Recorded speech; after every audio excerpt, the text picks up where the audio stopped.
চলো তোমাদের সাথে শেয়ার করি হোলি মিনি ব্লগ 2।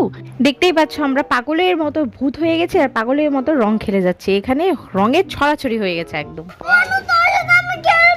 এখন হলো সময় কমেন্টে রিপ্লাই করা। তো এখানে আমাকে নুরুল হক জিজ্ঞেস করেছে আপনি কোন ক্লাসে আপু। তো আমি ক্লাসে পড়ি না, আমার পড়াশোনা কমপ্লিট হয়ে গেছে। আপনি কি পুচকা ভালোবাসেন? তাহলে অবশ্যই আমি পুচকা অনেক ভালোবাসি। তোমরা কতটা ভালোবাসো কমেন্ট বক্সে জানাও। দিদি আমার নাম পাখি, আমার নাম নিও। আর তোমার নাম কি? আমি তোমার নতুন সাবস্ক্রাইবার, আমার নাম হলো ভারতী সিংহ তালুকদার। আর থ্যাংক ইউ সো মাচ পাখি চ্যানেলটিকে সাবস্ক্রাইব করার জন্য। দিদি আপনাকে অনেক সুন্দর লাগে, আপনার ভিডিও সবসময় দেখি। Thank you. আপনার বেবির নামটা কি জানতে পারি? আমার বেবির নাম হলো চেরি। একদম মুখে একদম রং নেই। এখন আমরা রং আনতে যাচ্ছি। কি রং? খড়ি রং, যেটাতে রং উঠবে না।